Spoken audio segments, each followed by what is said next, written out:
Doctor নগর ঠাকুরের দাদাকে বলছি। ও দাদা, আপনার ওয়াইফের এই যে রূপগুলো এখন ওয়াইটি দেখছে, এগুলো কি আপনি আগেই ওয়াকিবহল ছিলেন? মানে এগুলো থেকে কি আপনি এই ব্যাপারগুলোতে, আপনি কি এই ব্যাপারগুলো সম্বন্ধে আগেই ওয়াকিবহল ছিলেন? মানে জানতেন, না আপনিও আমাদের মতো দেখে চমকে যাচ্ছেন? কি ভাবছেন? কিছু বলুন অন্তত, আপনি অন্তত বলুন কিছু। মুখ বন্ধ করে এভাবে থাকলে হবে, তাই না? তা আপনার বউ এই দিক থেকে বলছে আপনি নাকি মাতৃহারা হয়ে গেলেন, মানে আপনার বউ আপনাকে মায়ের মতো ট্রিট করতো। তো সেই জন্য, মানে যদিও শুনেছি আপনার মাও জীবিত আছেন, তো আপনার বাবাও জীবিত আছেন, তারপরেও আপনাকে আপনার বউয়ের কাছে মায়ের মতো ট্রিট পেতে হয়েছে। এটা একটু সত্যিই শুনে মানে কেমন লাগে, তাই না? যাই হোক, এতকাল বউকে সাপোর্ট করে এসেছেন, এত সাপোর্টিভ হাজব্যান্ড, তা বলি আপনার বউ যে মাতাল, মানে মদরদ খায়, এই তো সব দেখতে পাচ্ছি এখন। দেখছি কোভিডের পরেও নাকি কোথায় যেত, এই যে সব ছবি টবি বেরোচ্ছে, জানবো কী করে বস? এই তো ছবি টবি দেখতে পাচ্ছি ওর ভিডিও থেকে। মানে যার রটে তো তার কিছুটা বটে, আমরা ভাই সমাজে মানে সমাজের বাস করি, খুবই সাধারণ মানুষ। তা আপনার বইয়ের এই যে সব ছবি টবি দেখতে পাচ্ছি বারে টারে গিয়ে, মানে আপনার বইয়ের কি এগুলো পুরনো অভ্যাস ছিল? হায় ভগবান, আপনার মা বাবা জানে এগুলো? মানে বাপরে, আপনি তো কোনো সাধারণ নারী বিয়ে করেননি দেখছি দাদা। ও দাদা, আপনি তো কোনো সাধারণ নারী মানে মানে কোনো নারী বিয়ে করেননি, আপনি তো বিরাট বাবরে ছি লেভেলের একদম নারীকে বিয়ে করেছেন। তা বলি দাদা, একটা কথা বলছি আপনাকে, হ্যাঁ, সেটা হচ্ছে ব্লকেজ তো খুলে গেল, মানে আপনার বইয়ের কথা বলছি, আপনার বইয়ের তো ব্লকেজ খুলে গেছে 2023-এর শেষের দিকে।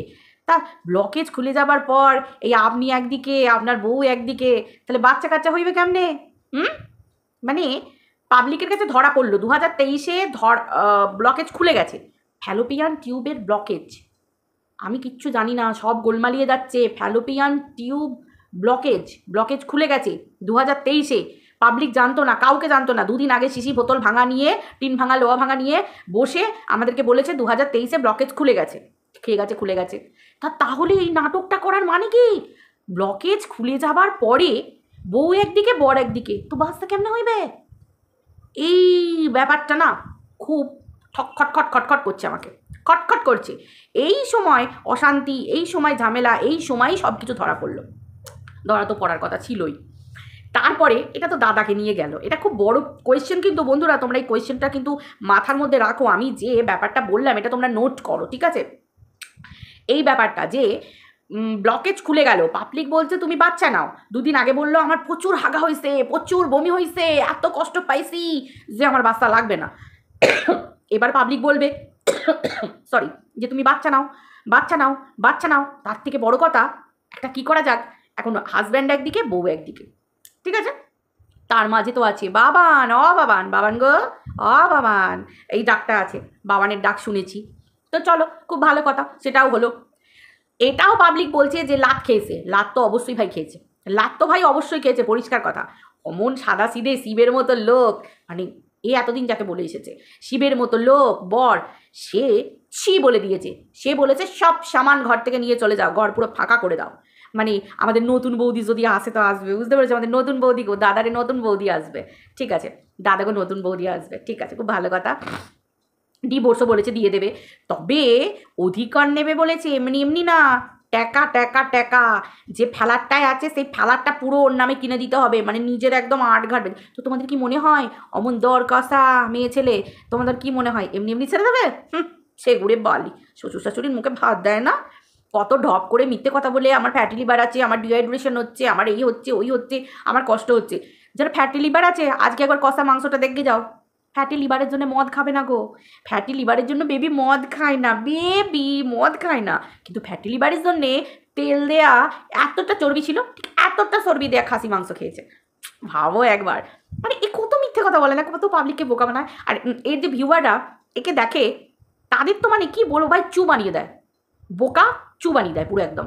মানে মানুষ কিভাবে এত নোংরা মেন্টালিটির মহিলাকে দেখতে পারে, কিভাবে দেখতে পারে? আমি শুধু অবাক হয়ে যাই সে মানুষগুলোকে দেখে। মানে কথায় বলে যে সেম মেন্টালিটির ম্যাচ করে, তাই বলে যারা ওকে দেখে, যারা ওকে হার্ট সাইন দেয়, তারা সত্যিই কি এই সেম মেন্টালিটির? ভাই ভাবলে অবাক লাগে আমার, দুদিন আগে পোষোটাকে দই দিয়ে ভাত দিচ্ছিল, ভাই পাবলিকের গাঁতানি খেয়ে দেখলাম কালকে চিকেন দিয়ে ভাত দিচ্ছে, আর সেটা আবার লোককে বলে দেখাচ্ছে যে দেখো তোমরা তো বলো আমার পোষ্যটাকে আমি খেতে দিই না, খালি দই দিয়ে ভাত দিই, দেখো ড্যাব করে দেখো আমি চিকেন দিয়ে দিচ্ছি। ভাই তুই তো গাঁতানি খেয়ে দিচ্ছিস। দুদিন নিজে ডিম মাছ ভালো করে গিলে মিলে নিয়ে লাস্টে পোষ্যটাকে কালকে এবার পাবলিকের গাতন খেয়ে তোর নিজের ভিউয়াররাই তোকে কমেন্ট করেছে, তারপর গাতন খাবার পর তারপর তুই মাংস ভাত দিচ্ছিস, তো সবাই দেখতে পাচ্ছে। ভাই কার বরের সঙ্গে অশান্তি হলে কোন মহিলা যে বরের শোকে এত কষ্ট হা হা করে বুক চাপড়ে যাচ্ছে যেন মনে হবে। তো যাই হোক বলতে নেই, তো যাই হোক ব্যাপারটা হচ্ছে মানে যেভাবে বুক চাপড়ায়, যেভাবে মরাকান্না কাঁদে, কিন্তু তারপরে কি করে ভাই সে কষিয়ে বসিয়ে খাসি মাংস খেতে পারে? ওই অতটা খাসি মাংস দুবেলা নিজে খাবে, ভাই পেট না জ্বালা, বাপরে বাপরে বাপরে। ও বুঝতে পেরেছি, অতটা খাসি মাংস একা কেন খাবে। বাবান ও বাবান, বাবান বাবান আছে তো সাথে, তাও তো বটে। আমি না, আমাদের কিচ্ছু হবে না। তো যাই হোক বুঝতেই পারছি, 2 কাপ চা, চায়ের জল 2 কাপ, তারপরে সব খাবারই একটু বেশি বেশি। সেই মনে আছে 3 বেলায় চিকেন পকোড়া একটু বেশি ছিল, চিকেন পকোড়া বেশি আছে মানে ফোকলা আছে, তো তাহলে খাসি মাংস 2 বেলা একা খাবে। বাবান ও বাবান, বাবান ঠিক আছে আশেপাশে। তো বন্ধুরা আর কত মানে ওর ভিউয়ার্সদের কথাই আমি বলছি, আর কত বোকা বনবে তোমরা? দিনের পর দিন তোমাদেরকে বোকা বানিয়ে যাচ্ছে, দিনের পর দিন। আজকে ওর বাবা এসে হ্যাঁ হ্যাঁ করে হাসি মুখ নিয়ে বলছে চলে এসেছি মেয়েকে দেখতে, মেয়ের জন্য মেয়ের সাথে মেয়েকে করে দিতে। মানে ভাবা যায়, দুটো মেয়েই মাতাল। ভাই দুটো মেয়ে মাতাল কেন বলছি? দিদি বোনকে বলল যে আমার বোন নাকি বোনের বরের সাথে বাড়ি যায়, ঠিক আছে, বোনকে বিক্রি করে দিল, মেজো বোনকে। আবার দিদি তার ফটো চারদিকে বেরোচ্ছে সে নাকি অলরেডি বাড়ি যেত। আমরা দেখেছি ফ্রিজের মধ্যেও দেখতে পেয়েছি, সব জায়গাতেই দেখতে পেয়েছি বোতল, ঠিক আছে। তো তাহলে চিন্তা করো যে এই রকম ধরনের নোংরা মহিলা একে কোন শ্বশুরবাড়ি রাখবে? ওই আমাদের নগর ঠাকুরের দাদা রাখবে? দাদার মতো মানুষ অনেক কিছু টের পেয়ে গেছে। যে সময় ওই যে পোষ্যটাকে রেখে দিয়ে তারপর ওই ইয়েতে গেছিলো, দীঘায় গেছিলো, লেলেল্লাগিরি করতে গেছিলো, ফুর্তি করতে। ভাই আমাদের মতো কোনো একটু ভেবে দেখবে, তোমরা সবাই ভেবে দেখবে, সবাই চায় মেয়েরা তাদের স্বামীকে নিয়ে আনন্দ ফুর্তি করতে যেতে, না হয়তো যাবই না। দীঘা পুরী এইসবের মতো জায়গায় স্বামী ছাড়া, আর যাদের সন্তান আছে তাদের কথা তো বাদ দাও, তারা সন্তান ছাড়া, আমরা তো মায়েরা ভাবতেই পারি না। আর এর কথা তো ছেড়েই দাও, স্বামীকে ছেড়ে দিয়ে দিব্যি ফুর্তি করে 2 দিন 2 রাত কাটিয়ে চলে এলো। তাহলে তোমরা ভাবো এই মহিলা কত কি করতে পারে, সেখানে কি করেছে না করেছে কে দেখতে যাচ্ছে, তাই না? মানে সেগুলো এখন অনেক কিছু ধরা পড়ে গেছে, অনেক কিছু সামনে চলে এসেছে, যার জন্যই তো আজকের এই ঘটনাটা ঘটছে। অনেকে বলছে এবং সবাই জোর দিয়ে বলছে যে ওর সত্যিই এরকম একটা ঘটনা ঘটেছে, ওকে তাড়িয়ে দিয়েছে বাড়ি থেকে, ওকে বার করে দিয়েছে। একটা কমেন্ট আছে, এই কমেন্টটা আমি তোমাদের থাম্বনেলে সেট করে দিচ্ছি, হ্যাঁ তোমরা এই কমেন্টটা দেখো। একজন দিদি বলেছে যে আমি যখনই নগর ঠাকুরে যাই তখন গিয়ে তোমার সাথে দেখা করার জন্য আমি উতলা হয়েছি, তোমার ব্লগ আমার ভীষণ ভালো লাগে। তো ওই ফ্রান্সের একটা দিদিকে নিয়ে কমেন্ট করেছে যে ফ্রান্সের একটা দিদি মানে তোমাকে নিয়ে যে কথাগুলো ওদের বাড়িতে মানে যে কথাগুলো উঠতো, তারপর আরও কত খারাপ কথা তোমাকে নিয়ে উঠেছে, সেই কথাগুলো আমি আমি ঝগড়া করেছি, লোকের কমেন্ট সেকশানে গিয়ে ঝগড়া করেছি। আজকে মনে হচ্ছে যে তুমি এগুলোরই যোগ্য, তুমি এগুলোই তোমার প্রাপ্য, তুমি এতটাই নোংরা, তোমাকে বুঝতে ভুল করেছি। সবাই বুঝতে পারছে যে ইমোশন নিয়ে খেলা করছে, সবাই বুঝতে পারছে। তার মানে ভাবো একবার এই মহিলা কতটা ধুরন্ধর, কতটা জালিয়াত মহিলা, কতটা জালিয়াত আর কতটা সার্ফ মানে বুদ্ধিসম্পন্ন, ধরিবাজ বুদ্ধিসম্পন্ন, তীক্ষ্ণধার বুদ্ধিসম্পন্ন। মানে তোমাদের মতো ভিউয়ারদেরকেও জাস্ট ঘুরিয়ে নিয়েছে। তবে হ্যাঁ, যারা সত্যিকারের বুদ্ধিমতী তারা ঠিক বুঝে গেছে, যাদের ওই কপালে সি লেখা আছে সত্যি তারা এখনো বসে আছে তাদের কাছে, খুব ধ্রুব সত্যি কথা, তারা তার পায়ের তলায় বসে আছে, তাকে চাটছে। একটা মহিলা এই রকম ধরনের থাকলে আজকে সত্যি খারাপ লাগে ওর ওই বৃদ্ধ শ্বশুরমশাই আর শাশুড়ি মায়ের জন্যে। মানে মানুষগুলো জীবনে কি পেলো বলো? কিচ্ছু পেলো না। সবাই চায় একটা ছেলের বউ আসবে, একসাথে সংসার করবে, কেউ এটা ভাবে না গো যে সবাই সারা জীবন খাবার রান্না করবে, এই করবে। বাড়িতে রান্নার লোকও আসে, কিন্তু অ্যাটলিস্ট একসাথে থাকে, একটা বন্ডিং থাকে, সুসম্পর্ক থাকে, একসাথে থাকে। বৌমা রান্না করতে কষ্ট হচ্ছে, রান্নার লোক রেখে দেবে, ভালোবেসে রেখে দেবে, কিন্তু খেতে দেওয়া, বসা ওঠা, গল্প করা, ঘুরতে যাওয়া, আনন্দ করা, এগুলো কত ভাগ্যের ব্যাপার। আর আজকে দিনে দাঁড়িয়ে এই নোংরা মহিলাটা না খেতে দিয়েছে মানুষ দুটোকে, না একটু মুখের কাছে অন্ন তুলে ধরেছে, না তাদেরকে সঙ্গ দিয়েছে, না কিছু। বরটাকে পর্যন্ত, তাদের ছেলেটাকে পর্যন্ত কেড়ে নেবার মতো করে তাকে কেড়ে নিয়েছে। তাহলে এর জীবনে এই দিনগুলো আসবে না তো কবে আসবে? এগুলোকেই তো কর্মফল বলে। ও শুনলাম ভিডিওতে বলছে যে আজকে তাহলে কিমাদিকে বলছে যে কিমাদির বর যে অসুস্থ, তাহলে কি কিমাদি কি তোমার কি বলে কিমাদি কি এটা কর্মফল পাচ্ছে? আমি সত্যি অবাক হয়ে যাই। আবার সঙ্গে সঙ্গে বলছে যে অসুস্থতা শারীরিক, মানে কিমাদিকে জুতো মারলো, জুতো মেরে আবার কিমাদিকে গরুদান করছে। মানে একবার ভাবো, মানুষের শরীর আজকে ভালো আছে, কালকে খারাপ হতে পারে। শরীর নিয়ে মানুষের কর্মফল বলে কোনো কিছু হয় না। কর্মফল হচ্ছে মানুষের জীবনের ভোগটা কর্মফল। এই যে তুই, তোর ঘর আছে, সংসার আছে, তোর শ্বশুর বাড়ি আছে, তোর বর আছে, তোর শ্বশুর শাশুড়ি আছে, তারপরেও তোকে আজকে একা একা বরকে বিক্রি করে, গোটা পরিবার বিক্রি করে, নিজের কপালে গোটা মুখে চুনকালি মেখে আজকে মাতাল নামটা ট্যাগটা নিয়ে, মাতাল মাতাল, তুই বাড়ে যাস। মানে বাড়ে কারা যায় জানিস তো? সেই ধরনের মেয়েরা। তো তুই তাদের মতো পর্যন্ত, মানে তোর ড্রেস অনুযায়ী বাড়ে অনেকেই যায়, নর্মাল ড্রিঙ্ক করতে যায়, অনেক ভালো বাড়ির মেয়েরাও যায়, অনেকে যায়, অনেকে যায়, কিন্তু তোর যা ড্রেস, তোর যা সাজ, ওই রকম ধরনের বাড়ি যারা যায় তারা কি করতে যায় জানিস তো?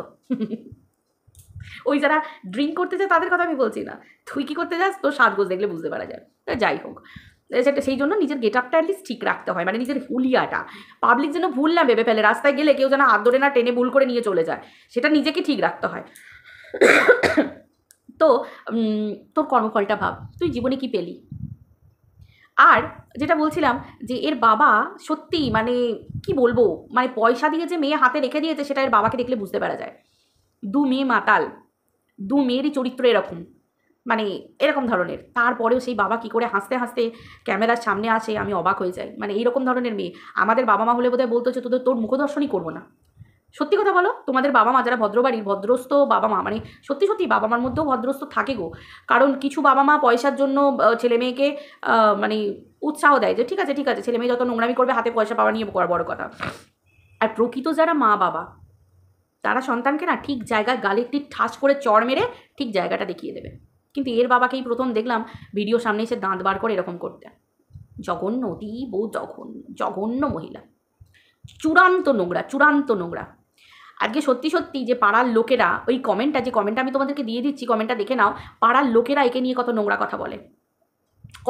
কথা বলে পাড়ার লোকেরা।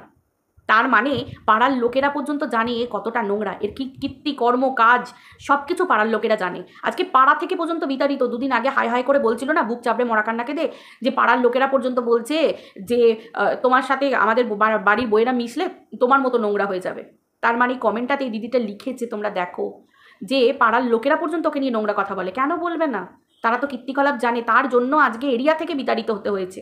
আশেপাশে এরিয়াতেও নেই, এরিয়া থেকে ওকে বিতাড়িত হতে হয়েছে, দূরে গিয়ে ফ্ল্যাটে থাকতে হচ্ছে। চিন্তা করো তাহলে এর কি কপাল। একেই তো বলে পাপ কখনো বাপকে ছাড়ে না। কণিকা উজ্জ্বল, মনে আছে কণিকা উজ্জ্বলকে কী হারে ছিঁড়ে খেয়েছে দিনের পর দিন। ছোট বাচ্চাটার মানে বাবার ডিএনএ টেস্ট করা থেকে শুরু করে, বাচ্চার বাবা থেকে শুরু করে, মানে জঘন্য নোংরা কথা। কণিকাকে নিয়ে নোংরা কথা, কণিকার শাশুড়ি মাকে নিয়ে, ননদদের নিয়ে, মানে যাচ্ছে তাই ভাবে। শুধু কণিকা কেন, যাকে ধরেছে তাকে ছিঁড়ে ফেলে রেখে দিয়েছে। আজকে এর সেই পাপ কখনো বাপকে ছেড়ে কথা বলে গো? ঘোড়া তো ভর্তি হয়ে গেছে, ওকে তো এইভাবেই ফেরত দিতে হবে। এটাই ওর ইনকাম। পাবলিকে এসে বলে যাচ্ছে যে এটা আসল জীবন নয়। এই রকমভাবে হয়তো 2-4 দিন তুমি ইনকাম করতে পারবে, নোংরামি করে ইনকাম করতে পারবে, কিন্তু এটা অ্যাকচুয়ালি জীবন নয়। সেটা ওর মতো মেয়েদের ওটা বোঝার ক্ষমতা নেই। আর ওর মতো মেয়েরা এর থেকে ভালো জীবন ডিজার্ভও করে না। ওর মতো নারীরা না, মেয়েরা না, ওইগুলোই ডিজার্ভ করে। ও কি হতে পেরেছে জীবনে? না ভালো বৌমা, না ভালো স্ত্রী হতে পেরেছে, না ভালো বন্ধু হতে পেরেছে, না ভালো মেয়ে হতে পেরেছে, না ভালো দিদি হতে পেরেছে। সবাইকে আজকে বিক্রি করছে, নিজের বাপটাকে পর্যন্ত বিক্রি করছে। বাপটা আজকে পরের দোকানে কাজ করে খায়। মেয়ের এই নোংরামো ভিডিও যদি ভাইরাল হয়ে যদি সকলের একজন আরেকজনকে বলে না, যদি লোকজন জানে না, দোকান থেকে বার করে দেবে। খুব ধ্রুব সত্যি কথা। কারণ সবাই একটা ভালো মানুষের সংসর্গ চায়, একটা প্রকৃত ভালো মানুষ। যে বাবা নিজের মেয়েকে শাসন করতে পারে না, ঠিকভাবে রাখতে পারে না, যে বাবা মা নিজের মেয়েকে সঠিক পথ দর্শন করাতে পারে না, মেয়ে এত অ্যারোগেন্ট, মেয়ে এত নোংরা, মেয়ে এত মানে অসভ্য, ধরিবাজ, ধুরন্ধর, লোকের কাছে ডিজিটালি ভিক্ষে করে পয়সা চেয়ে চুরি করে, তার মানে পয়সা ছেয়ে ওই রকমই আর কি, চুরি করার মতোই ব্লক করে দিচ্ছে তাদেরকে টাকা ফেরত দেবার ভয়ে ব্লক করে দিচ্ছে তাদেরকে। তো সেই রকম ধরনের বাবাকে কতদিন সে দোকান রাখবে সেটাও তো ভাববার বিষয় আছে। মানে সবার জীবন বিক্রি করে দিচ্ছে। নিজের মেজ বোনকেও বললো যে ওর নাকি ওর বরের সাথে বাড়ি যায়। তাহলে চিন্তা করো, ওই বোনটার একটা বাচ্চা আছে, তার পরিবার আছে, শ্বশুরবাড়ি আছে। মানে দিদির তো নিজের শ্বশুরবাড়ি গেছে, বোনটাকেও যাতে, মানে বোনের শ্বশুরবাড়ির দিকেও দৃষ্টি পড়েছে। এর বোনকে বলিহারি, খুব তাড়াতাড়ি তোমার দিদি তোমার নিজের সংসারটাও খেয়ে ফেলবে। পারলে তোমার দিদির থেকে 10 গজ কেন 100 গজ দূরত্ব বজায় রাখো। যদি নিজের সংসারটাকে বাঁচাতে চাও তো 100 গজ দূরত্ব বজায় রাখো। আর যদি দিদির ক্যাটাগরির হও তাহলে দিদির সঙ্গে ঢলিয়ে বেড়াও, পরিষ্কার কথা। কারণ তোমার দিদি তার নিজের বরকেও বিক্রি করতে ছাড়ে না, সেখানে তুমি তো কোন ছাড়। তো যাই হোক বন্ধুরা, ভিডিওটা এই পর্যন্ত রাখছি, আবার দেখা হচ্ছে পরের ভিডিওতে। সবাই ভালো থেকো, আজকের মতো টাটা, বাই।